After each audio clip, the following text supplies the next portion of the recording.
First, a reminder. We are collecting your stories and questions right now about any money dilemmas you are facing. Whether it's something specific to this moment in the American economy and American politics, or if you're just struggling with a perennial question like, how much is enough, or should I stay at this job?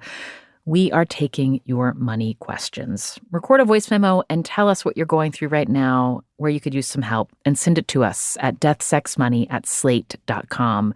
We are going to collect some advice for you in an upcoming episode.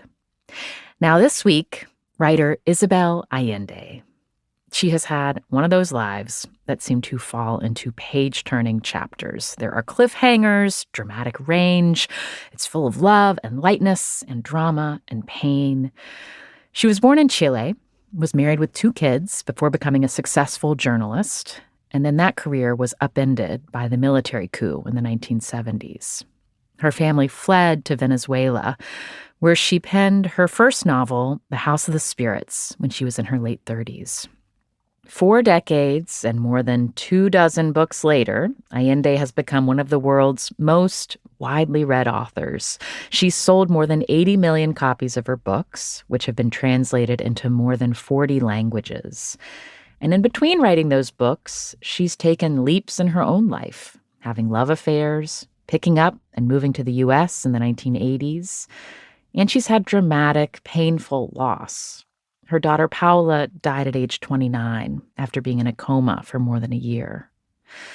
And I was struck, as you'll hear in this conversation, that alongside those leaps and losses, Isabel's own mother was a steady, non-judgmental presence, urging her to follow her heart, to write, and to hold her head up high, even when she did something imperfectly.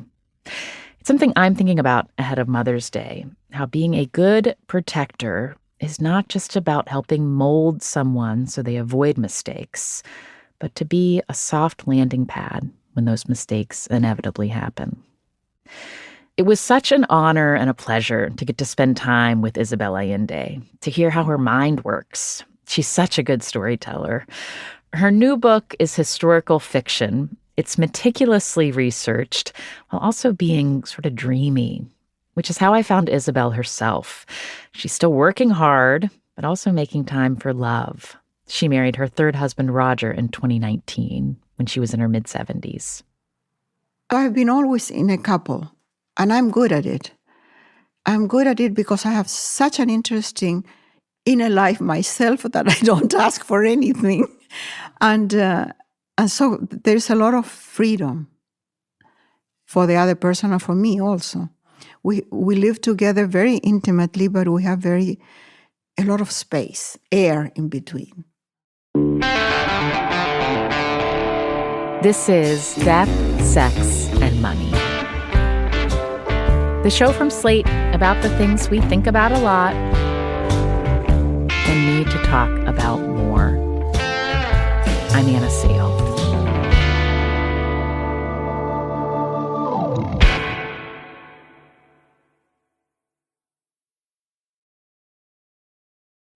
Today's episode is sponsored by NerdWallet's Smart Money podcast. Making financial decisions should not feel like picking a new streaming show, but sometimes it does. There are too many options. It's too easy to fall for the hype. You may end up wishing you'd done more research before committing. That is where NerdWallet's Smart Money podcast comes in.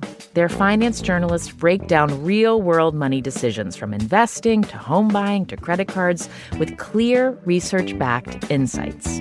The nerds help you cut through misinformation and get straight to the facts. Make your next financial move with confidence. Follow NerdWallet's Smart Money podcast on your favorite podcast app. And stay tuned later in the show to hear more about topics you can learn on Smart Money. Today's episode is sponsored by Smart Travel, a new podcast from NerdWallet. Do you know that feeling when you're trying to book a trip, but there are just too many choices, too much fine print, no real way to know if you're actually getting the best deal? Maybe you start trying to book 3 or 4 times before you actually have the confidence to do it. Smart Travel will help you get out of your own way, skip the stress, and book with confidence. NerdWallet's travel journalists break down the pros and cons of travel decisions, like when lounge access is worth paying for, when a travel agent can actually save you money, and which hotel loyalty programs give you the best value. So before you book, learn how to get the most out of your travel dollars. Follow Smart Travel on your favorite podcast app, and stay tuned later in the show for a special segment on travel. I met Isabel Allende in Marin County, just across the bay from San Francisco, where she has lived for 25 years. Her adult son, Nico, helped us get set up. He and his mom work together, and they are close, very close. Isabel later told me they have lived within walking distance of each other for all but 2 years of Nico's life. Isabel and I talked in her office where she writes, and it was filled with things she has collected over the years. Art, various editions of her books behind glass-fronted bookshelves. There's one with President Obama. They look like they know each other quite well, but she told me it only looks like she's sitting on his lap in the photo. In front of her big writing desk were 2 upholstered chairs from her husband's old house. We have some noisy chairs. That makes a lot of noise. This one doesn't. Do you want to change it? You know what? I might change to just this. And on one of them was a pillow with a giant photo of Antonio Banderas's face on it. They had worked together when her book, The House of the Spirits, was made into a movie. Yeah, I always make fun that I'm in love with Antonio Banderas. I've been saying this for years and years. By now, he's ancient, and so am I. And but the funny thing is, I was in a big audience. 800 people, and somebody asked about whatever, and I said something about Antonio Banderas, and this woman stood up with a cushion like this. She was prepared. But it was totally improvised. The coincidence was incredible. People went wild. Everybody was applauding. Everybody thought I had prepared it, but promise I didn't. In Isabel Allende's life, preparation could only go so far. Putting down roots was upended by war and illness and lovers calling. Her new book is called My Name is Amelia Del Val. It's about a 17-year-old girl named Amelia, whose life also undergoes big changes as she becomes a journalist covering the Chilean Civil War in the 1890s. Isabel said she wanted to write about Chile in the 1800s because there were parallels to the coup in the 1970s, which she lived through. There are also parallels between the main character, Amelia, and Isabel. Both have very loving relationships with a stepfather, and both didn't really know their biological father. And both had to push their way into male-dominated fields as writers. But I wasn't thinking that I started very young, also as a journalist, and I didn't make the parallel at all. Uh-huh. I made the parallels while I was reading. Everybody does, but I don't feel that I am like Amelia. To begin with, she's very tall. And I'm not sure she's daring and courageous, and I'm not like that. Oh, you don't think of yourself as daring? No, I think that life has put me in certain circumstances in which you have to plunge and swim, whatever happens, because there's no other choice. But if I could have a peaceful, quiet life, I would love that. Mm-hmm. My life has not been like that at all. Mm-hmm. In your life, when did you first realize that journalism was something you were drawn to, going out? Well, it was by chance, because my mother was living in Geneva, and I would write to her constantly every day. And so she showed some of my letters to a young woman who came back to Chile and founded a women's magazine with a feminist slant. And she had read my letters. And she came to my house. I was pregnant. I was going to give birth in a couple of weeks. And she said, I have read your letters. Would you like to work in this magazine? Write some humorous columns. And I said, oh, that's fantastic. Of course I will. So as soon as Nico was born, and I abandoned the baby in the hands of my mother-in-law, and I started working in this magazine. So in a way, it was one of those things that just happened to you, like an apple that falls on your lap. And I realized that I loved it. For the years that I worked in Chile as a journalist, young with young children were the happiest in my life. I was in the street, the sense of adventure, that everything was new, that I could ring the bell in any house and people would not only open the door, but answer impertinent questions. Impertinent? Yeah. So that was... I also like that about being a journalist. So that was a wonderful time. The magazine was called Paula. It investigated issues that Isabel had always wondered about, but didn't have the language for. I remember being in puberty, being 11, 12 years old, and incredibly angry. And angry at the world, angry at authority. I rebelled against everything. And I felt that my mother was like a victim of some kind. She was, why didn't she have any power, any money, any independence? Why all that was in the hands of men? Why my brothers were pushed to study and maybe go to college and have a profession, and I was supposed to get married with somebody. So all that anger didn't have a name. It was just a feeling.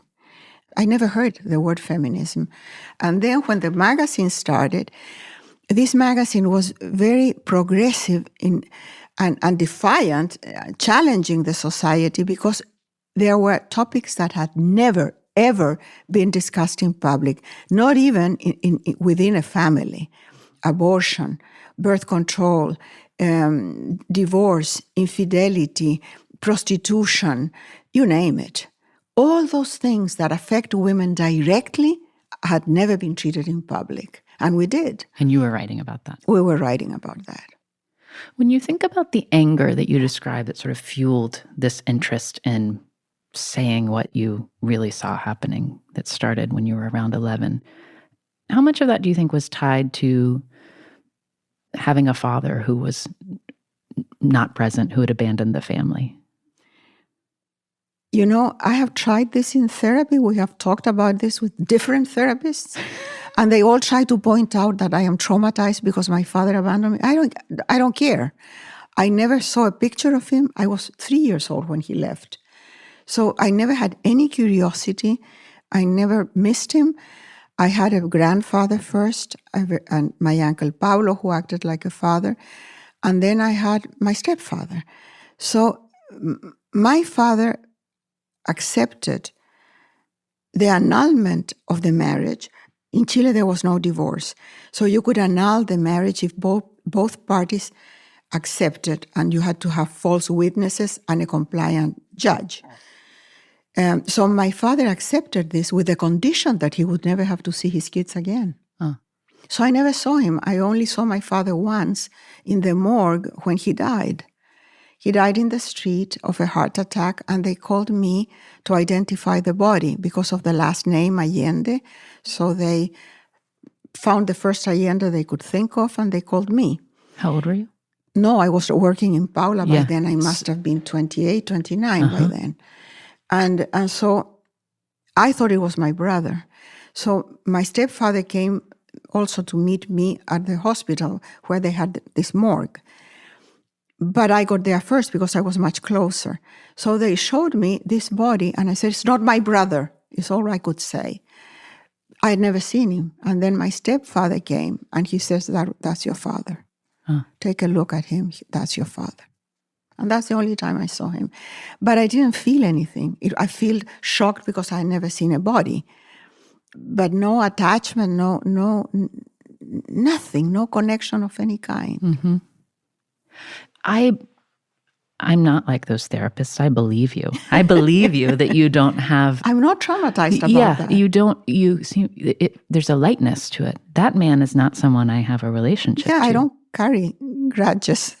And it's interesting because I am married to Roger, who carries all kinds of grudges. And he says, he did... And I have totally forgotten. And so he says, but you realize what he did. What did he do?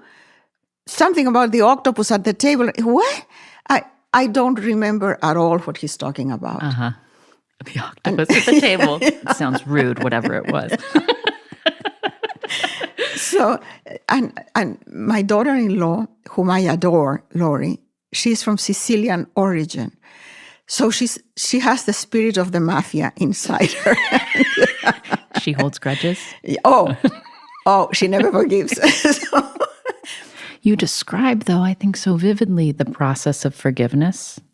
And it's when Amelia is looking at her biological father, she's seeing the damage that his abandonment of his daughter had done to him, the shame, the regret. And you describe this feeling of how forgiveness can happen, that there can be a stone that you're carrying around that erodes into sand, and then it becomes so small that it can just flow out. How did that image come to you? Have you had an experience of forgiveness like that, where you have held tight to something and for some time, I carried a black stone in my heart because I had lost everything during the military coup.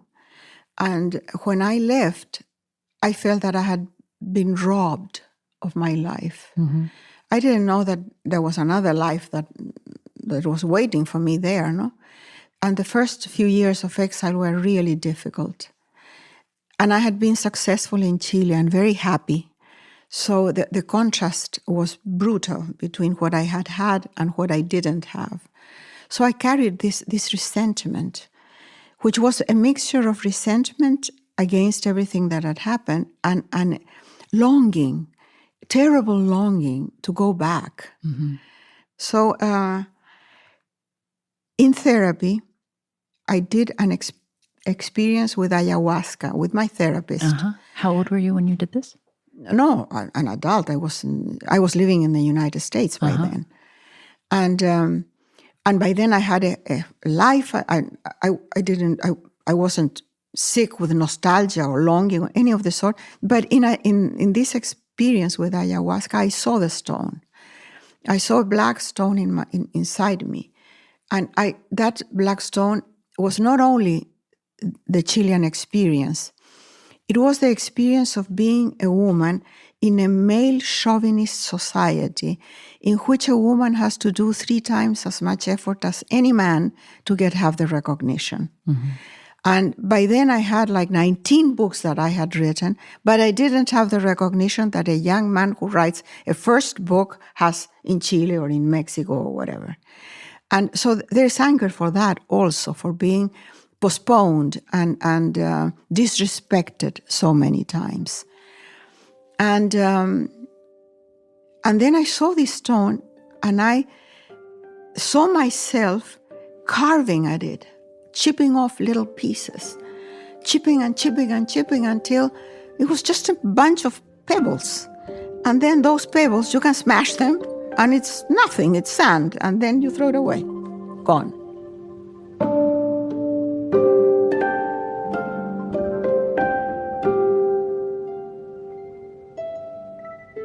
This is a naive question, but when you say when you left Chile and you were in exile, was there a day when your family made the decision that you needed to flee? What were the circumstances of when you exactly left Chile? Several circumstances. It was many things that led to that moment. I had been hiding people in our house. People who were persecuted. And many people did what I did because we didn't know the consequences. We had never experienced a military coup before. We had no idea how it worked. We had no idea that you could be arrested. Your children could be tortured in front of you. You could disappear. And if that person that you had hidden was arrested and forced to tell where they had been, you were done. And so it was that. Then one person that worked very close to the government told me that I was in a blacklist and I had to leave soon. And then in that week, in those moments, my children who were, Nicolas must have been 8 and Paula must have been 11. They were coming out of school. They walked from school to the house because it was a few blocks. And they were coming out of school and a black car picked them up and put them inside the car. And I got home after work, and the kids had not arrived. Well, you can imagine the panic. Yes. The panic for hours and hours. And then the same car, I suppose it was the same car, dropped the kids at home around 10 o'clock in the evening with a message for me. Tell the whore of your mother, that she will be next. And so I left. And then thinking that I would go back. Mm-hmm. And in a couple of months, we just closed the house and put the key in his pocket. We never saw that house again. Hmm. The message, was it written, or did your children have to say that to you? Paula said it. Oh. Paula remembers. Nico remembers very vaguely. Nico is very strange. If you talk to him, he remembers the sense of fear. And now that we are living in the United States, such an unstable situation with uncertainty and fear, he's feeling very anxious because all the anxiety of his childhood is coming back. But he doesn't remember exactly, and I am guilty of never explaining to them why we had to leave. Mm-hmm. You describe, though, I think so vividly, even as for the grown-ups, part of what's so insidious is an inability to assess how much risk you're in. Well, you can't, because everything is censored. Yeah. There's in the news, everything is censored. It's all rumors. You hear from people telling you, or somebody that is released and comes back with all the signs of torture. And they do that on purpose to frighten people, to scare people. So they would pick up a bunch of young men in a low-income neighborhood or in a slum somewhere, and then torture them, beat them up horribly, and then take them back, so that people would know what could happen to them. Fear works in terrible ways. It paralyzes a society, and it paralyzes people. Are you feeling what you described Nico feeling? Are you feeling here? This? Yes. Not yet. I am very angry at what's happening in this country, but I don't feel the fear I felt then, because then it was the armed forces who took over. So it was a war against the people with guns and bullets and torture. We might get there, but we are not there yet. Isabel and her family resettled in Venezuela when she was in her late 20s. Her husband got work as a civil engineer, but he had to hand over half of his salary because of his immigration status. Isabel herself worked odd jobs, like as an administrator at a school, which she did not like. And I have no patience with kids. I don't even like them.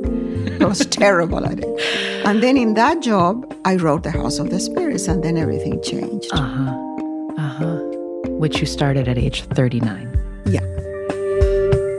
Coming up, Isabel makes more changes. Most couples split in exile. Very few survive. Because, especially at that time, you got married, families were involved. There were all kinds of social crutches that kept a couple together. So all these crutches fall when you leave, and you are naked with your partner. And if you don't have a very solid relationship, then things fall apart.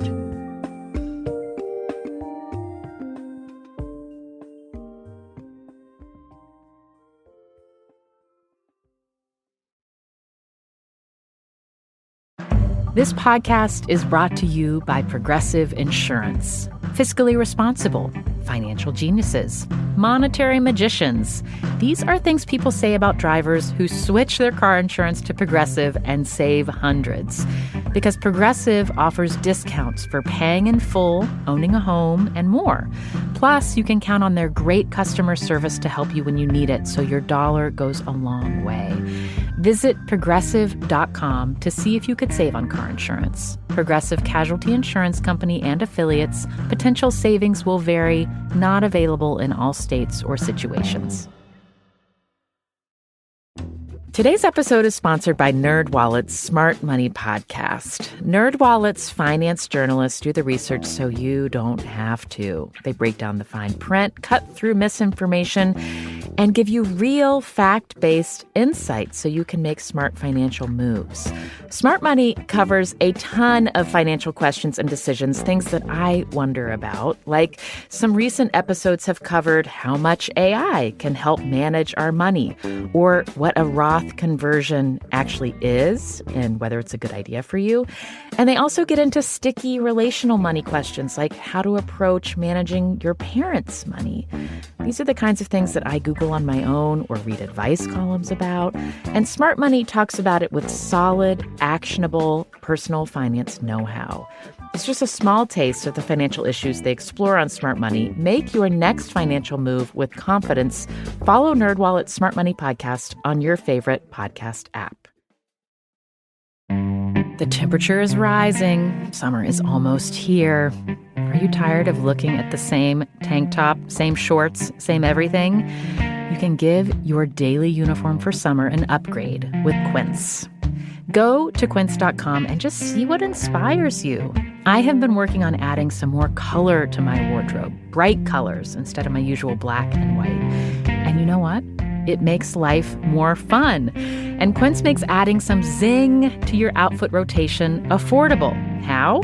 By working directly with top artisans and cutting out the middlemen. Quince gives you luxury without the markup, like 100% European linen shorts and dresses from $30, luxe swimwear, Italian leather platform sandals, and so much more. Treat your closet to a little summer glow up with Quince. Go to quince.com/DSM for free shipping on your order and 365-day returns. That's QUINCE.com/DSM to get free shipping and 365-day returns. Quince.com/DSM. This is Death, Sex, and Money from Slate. I'm Anna Sale. On the wall above the mantle in her writing office is a painting by Isabel's mother. It's of a woman walking a tightrope. My mother made it when, in a very critical moment of my life, we were living in Venezuela, and I had run away with an Argentinian lover to Spain. Uh-huh. That didn't work, and I came back with my tail between my legs a month later. But by then, I had really damaged my family and my kids and everything. So it was a very unstable and confusing time in my life. And my mother painted me on like a tightrope thing, that I'm a balancing act. What strikes me about that painting is it doesn't, the face of the woman figure who's off balance, it doesn't look like it's painted with judgment. It's not a mother. Not at all. And I love it because it reminds me of that time. Mm. And behind is what she thought was a Spanish town.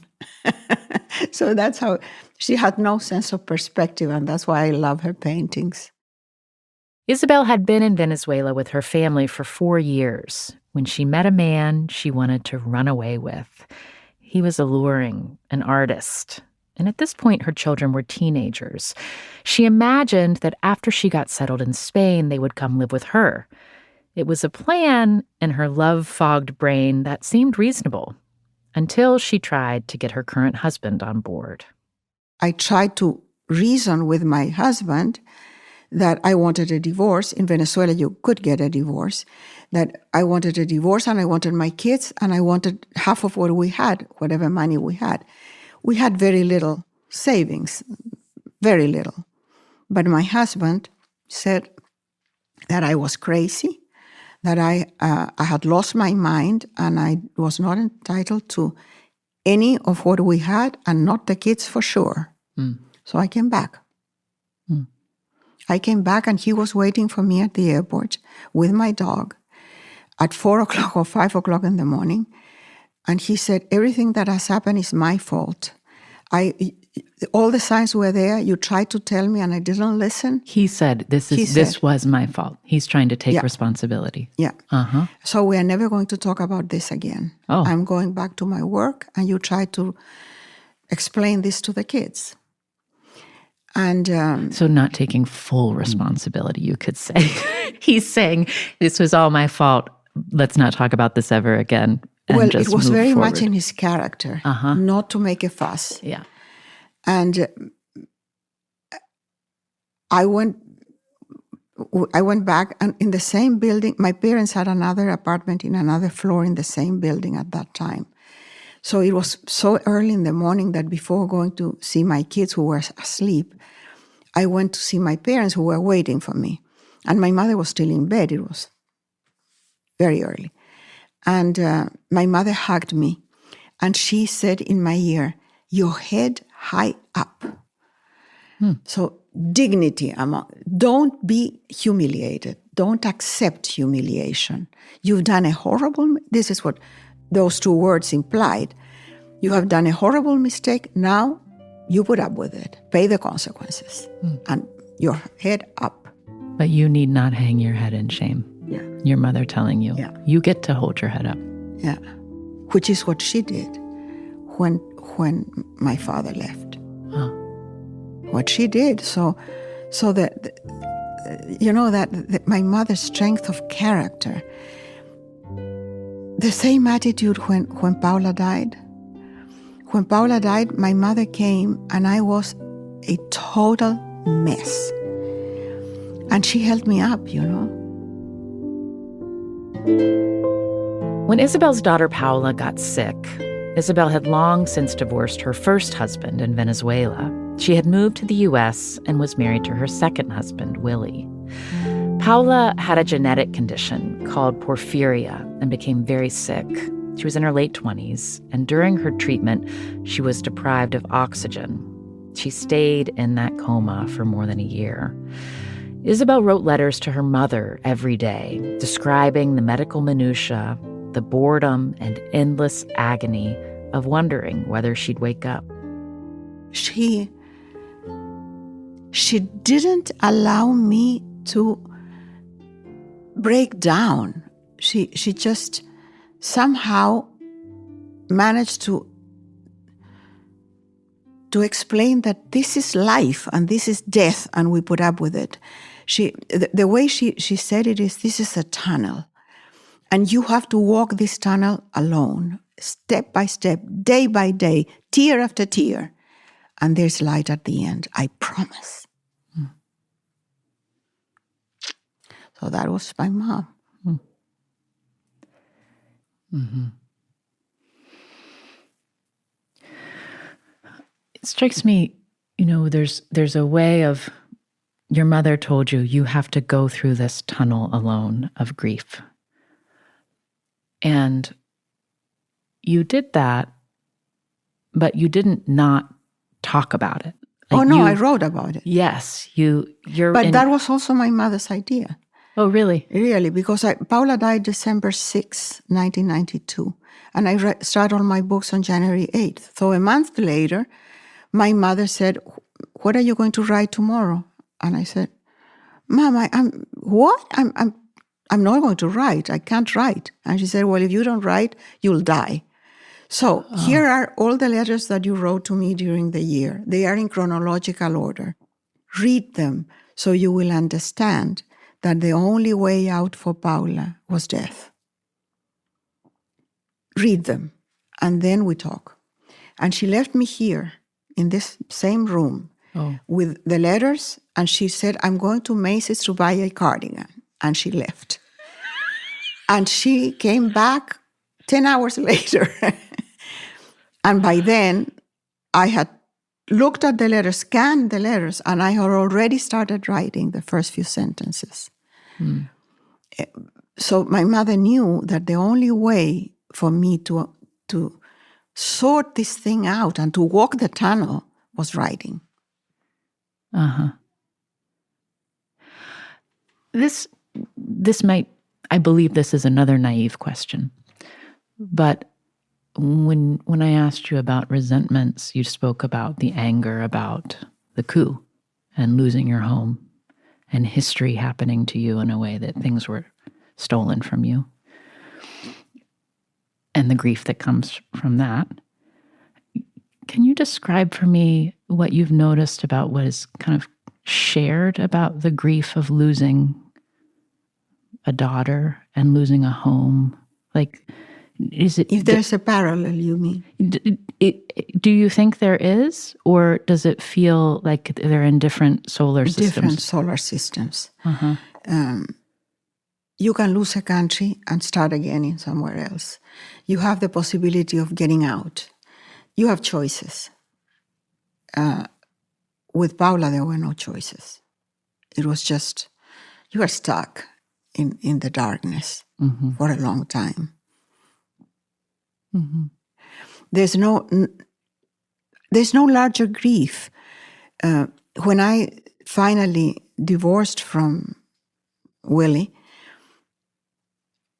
and the truck with half the furniture and whatever was leaving, I sat down on the curb and I cried for 90 seconds. And it was like nothing. Mm.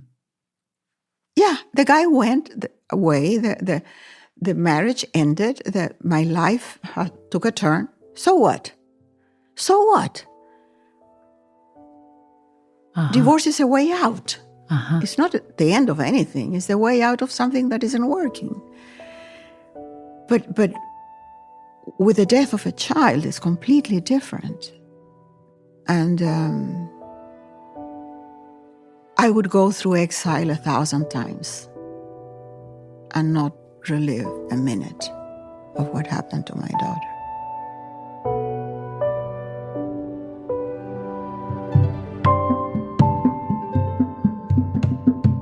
The endings and beginnings of romance later in life are the subject of the book Isabel is working on now, a memoir. Her second marriage ended when Isabel was in her mid-70s, and she did not think at first that she would ever marry again. The memoir is about the end of love, the time alone, which I call a time of reflection, and finding new love at an age when most people are knitting for the great-grandchildren. So, knitting for their great-grandchildren. You're like, I'm out on the market. So, why is that story interesting? Only because of the age. Because if that happens when you are 40, well, everybody goes through that. Uh-huh. But when it happens at 80, it's or at 70-something, it's more interesting. Because people who, after a certain age, are considered extra, discarded. They are disposable. But people are living longer. More and more people are living longer. And there's 30 years after you retire. What happens with Some life? people retire. You're not retired. No, I can't retire. I would drive everybody nuts if I retire.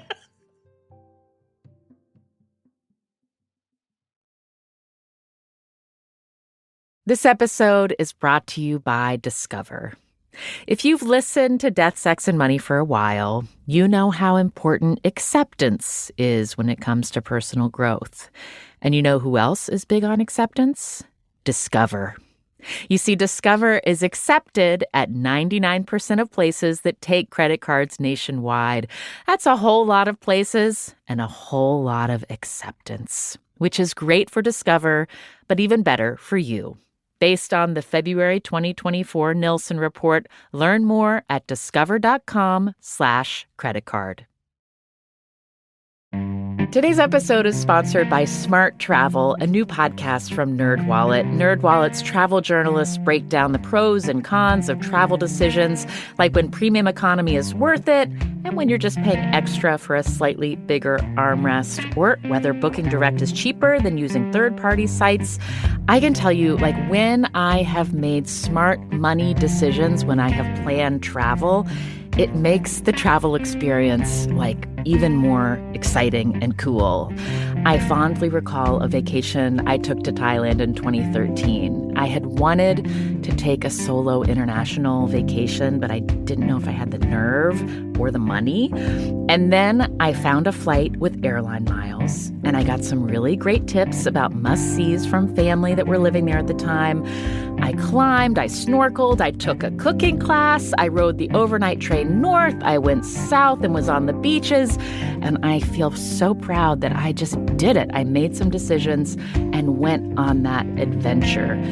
Getting that extra confidence and a little less stress can make all the difference when you're planning an amazing trip. So before you book, learn how to get the most out of your travel dollars. Follow Smart Travel on your favorite podcast app. Isabel Allende divorced her first husband in Venezuela when she was in her early 40s and soon married her second husband, Willie. They were together for 27 years before he decided he wanted to end the marriage. After their divorce in 2015, Isabel and Willie were still friendly, a fact that her grudge-holding stepdaughter, Lori, found hard to stomach. I was very friendly with him because why would I hate a person I spent 28 years with and I had loved before? Uh-huh. So I would cook for him and go out for dinner with him. Lori couldn't understand how I could be so forgiving. I said, Lori, he hasn't done anything on purpose to hurt me. This is the way he is. It just happened. It was sort of the way he love is. dies. I mean, it dies. And that's the way it is. Mm-hmm. The way you say that is so... Love dies. I mean, love starts in a sparkle sometimes. You see a person and it's love at first sight. And love dies slowly most of the time. Unless something really brutal happens, it takes a long time to give up on love. Yeah. I fought to preserve that marriage and to make it better for at least 8 years. Uh-huh. With all kinds of therapy and drugs and you name it. And it didn't work. So there's a point when you have to give up, when you have to understand that the other person wants to be free and you have to let go. So what everybody said is, okay, at 74, after 28 years of marriage, you're going to divorce. What are you thinking? You will spend the rest of your life alone. But you know what? Spending the rest of my life alone was less scary than staying in a relationship that wasn't working. After that marriage ended, it didn't take Isabel long to start a correspondence with someone new, this time with a fan of hers. He heard me in the car from New York to Boston to see his son. And he was so impressed with the interview that when he got to Boston, he wrote to my foundation. And he said at the end of the letter that, he doesn't remember this, but I have the letter. He said that he was willing to meet me anywhere, anytime. And I always answer politely the first letter of anybody who writes, only the first one, because I get hundreds of messages. So I can't have a correspondence. But if someone is kind enough to contact me, the least I can do is answer. And so I answered, and he started writing to me every day, in the morning and in the evening, every single day for 6 months. Did that weird you out? Well, it weirded the family out. Of course, Lori thought, this is a stalker. This is a stalker. But he didn't look like the common stalker. We have had a few, not many, just I would say 3 or 4, not more. But one of them, of the stalkers I had, was so strange. He was something about ecology. I don't remember, environment or whatever. That once he sent me a gift, and the gift was a box, and when we opened it, it was full of live insects and worms. Okay. That flew all over the office. And then we had the problem, a cloud of mosquitoes and bees and whatever in the office. So that was the weirdest of all them all. But they are usually weird. But this guy seemed a widower, transparent. So when I went to New York for something about Planned Parenthood, a conference of some kind, I decided, okay, I will meet him. And so we met. He invited me out for dinner I realized that everything he had told me in the letters was true, probably. Probably. And so the next day he invited me for lunch, and I said, look, what are your intentions? Because I am 74 years old, I don't have any time to waste. He choked on the ravioli, but he said, my intentions are serious. He sort of stuttered. My intentions are really serious. And I felt so bad because I realized I had just forced him to say something that maybe he didn't want to say. I said, well, I have an interview, I have to leave. And I ran out of the restaurant. But he picked me up in the street again, and I said, look, why don't you just come and spend the night with me? Because I'm leaving in 2 days. I told you I have no time to waste. Yeah. And then I was traveling with Lori and Nico and all my office, 7 people. And I told them, please don't come to my room tonight. And I'm not available for breakfast. And my son said, Mother, what are you doing? And I said, Nico, just give me a break. And he said, I don't want to do anything stupid. What are you doing? And so we spent the night. And then the next day he said, let's get married. Oh. And in 24 hours. And I said, look, we can be lovers if you come to visit me in California, because I'm never going to move here. Yeah. And I'm not going to marry you, but lovers would be fine. So he started coming some weekends, let's say once a month, but 6 hours by plane, 4 hours in airports. Yes. To spend the weekend, we are too old for that. So after a while, he decided to do what I had done before, because I sold my house and gave away everything it contained and started from scratch. He did the same. He sold his house, gave away everything, and moved here.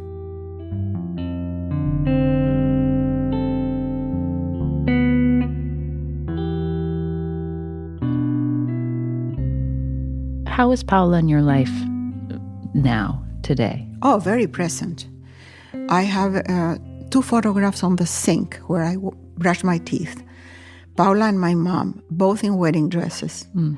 And I always say good morning, good evening, and I share things. Of course, it's an exercise in memory and love. I don't believe in ghosts. I don't think that Paula will appear to me. Or I will die and she will be sitting in heaven waiting for me. You don't? No, I don't believe any of that. But I believe that you can keep a person inside you. My mother is inside me, my daughter are inside me. When Paula died, I said, I will live for the years that you couldn't live, and I want to live them like as you would. Paula was the most generous person. She didn't care about anything material. She was very sentimental, very emotional, but also very cerebral in many ways. And she had a life of service. Her mantra was, you only have what you give. You describe her as very cerebral. Are you a cerebral person? Do you think of yourself that way? I'm very rational for certain things. I seem crazy, but I'm not. Everybody thinks, including my son, that I'm all imagination, that my mind works like crazy. But no, in order to put a book together, the beginning to the end, and everything needs to be precise, and nothing is casual in a book. And that's in writing. And I'm wondering, in life, there's some people who approach life with a sort of very rational approach. They can be risk averse. They're always kind of trying to keep the model under control, right? That's my brother Juan. So I wonder, for you, there are these moments of great leaps that take some kind of inner permission. And I wonder where you think that came from. Because you are placed in a position or in circumstances that force you to make a choice. And often you do have a choice. You can't stay put, because that's not a choice. The choice is to take the risk, whatever the risk is. And the risk is never as awful as we think it is. I suppose the risk in war is life or death, but most of the time it isn't. Most of the time it's just more effort or something unknown or something that you have to learn. And so what? What's the problem with a little pain? Life should not be happy. Life should be interesting. That reminds me of the epigraph to the beginning of Paula. Do you remember what it was? It was a few lines from Robert Blythe. I don't remember. I've never picked up that book again. I don't remember, but I have it here. I wonder what you'll make of it now. It's beautiful. We did not come to remain whole. We came to lose our leaves like the trees that are broken, and start again, drawing up from the great roots. From Robert Blythe. It's what you were just saying, that life isn't about finding happiness. Happiness happens once in a while, happens sometimes, happens often, but it's not a state of being. A state of being is peace. A state of being is content, is grateful.